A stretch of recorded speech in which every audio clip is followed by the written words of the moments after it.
to him once again. Very good. Mr. Howard, why don't you tell us something about your own personal experiences in reference to this? Well, I've been working in the community for like the last 11 years through my own organization. It's called Personal Interest in Changing Character, because my interest was personal.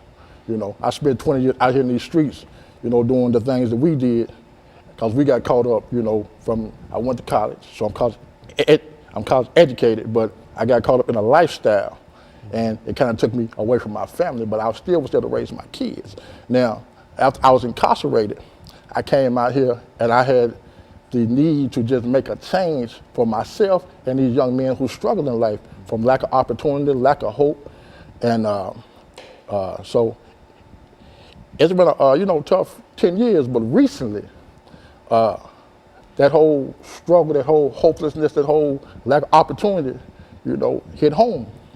My son, Jawan Booker, was murdered a month ago, okay? And we buried him 3 weeks ago, okay? So even though I'm feeling the anger and the frustration, you know, I'm still out here to do the work, because these young men need to hold on to more than just what these streets have to offer. You know, these streets don't have too much to offer. You know, you need to give these young men some opportunities, some hope to do something different than what they're already doing. And so you got a personal testimony, and as you said, the whole thing sort of came home to you when it happens, things that you've been trying to prevent from happening to youth for the longest, for the 10 years, all of a sudden you get the word that something has happened to your child. What was your first feeling in reference to that, Mr. Howard? My first feeling was anger, frustration, you know, hopelessness, because I couldn't do nothing myself. Because you'd already talked to him about it, undoubtedly. Well, I mean, I talked to him about it, and sometimes, you know, it's just the wrong place, wrong time, okay? And you know, my son was a good kid, but you know, he had his issues as well, but he had tried to make a difference in his life, you know. He was taking care of his family, you know, working, doing everything that he should do. But always, when you change, the streets don't change with you. So whatever came with that, sometimes, you know, it comes back to you. You know, it's kind of the chicken come home to roost. You know what I mean?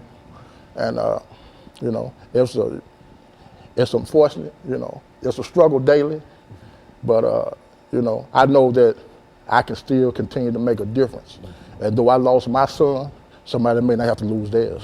By what some of the things that you might be able to say or some of the things you might be able to do, you can prevent that from happening to others. Yes, sir. Is that the general way that folks feel in reference to that, Ms. Greenlee? Speak to that. Yes, exactly. You know, I was kind of out there in the streets doing this before my son was murdered, just like Mr.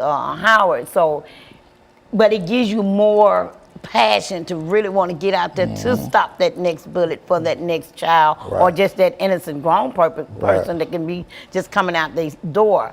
Again, until we address the plentifulness of the guns that's coming into our poor, low-income neighborhoods.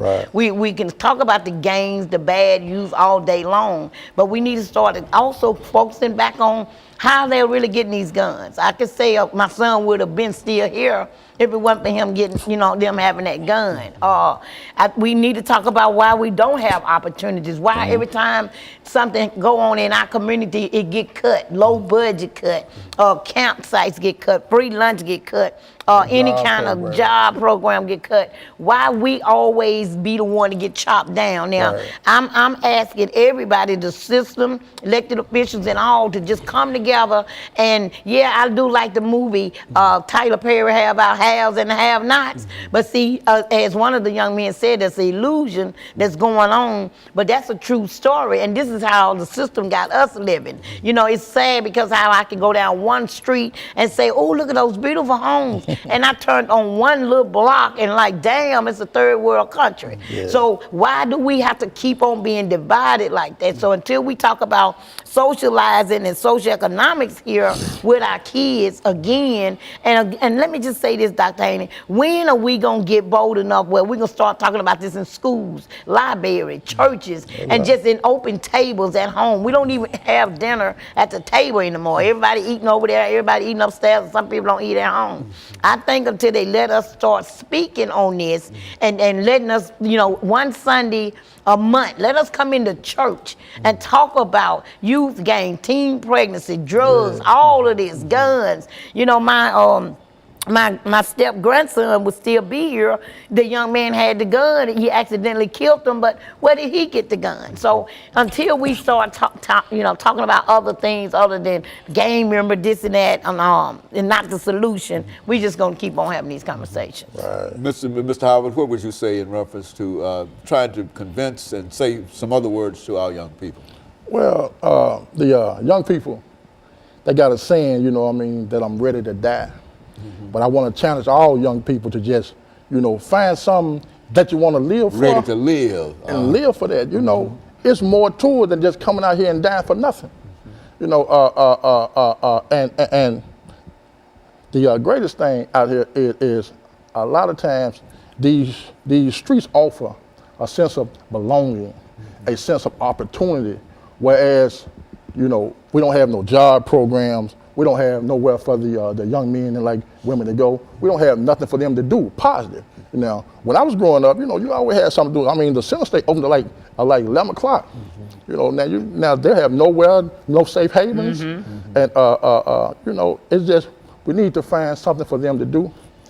And my hope is for you know us to be able to just make a change in like young people's lives. Ms. Greenlee, over the last minute and 25 seconds we have, do you think it would be cost effective if we could come up with some kind of programs that would prevent the things from happening that we're talking about here? Yes, the program I'm coming up with now out of my own home, starting in my garage. I'm already starting a GED class there because I found out half of them have already been expelled and they've already been put out of alternative school. I also got a group called Straight Talk. That's meaning I'm bringing all the young men in and just straight talk about what's going on. I got another group called Back to Basics. That's bringing all the young ladies in and let them talk about personal hygiene and what's going on with them. They don't want to hear about college and fire department and all that right now. You need to find out what's going on with them. So quit talking about, I didn't get in this program, I didn't qualify for this program. We either make $1 too much or $1 too less. It's gonna always be there. Start on your own front porch in your own living room and just get your ass out here and grab these kids and quit giving me all the excuses. And that you think that will have some kind of impact if we could all do that? That'll have a great impact. In fact, April the 18th, I'm having a job readiness program, and we'll have some employers come out and we'll have somebody teach how to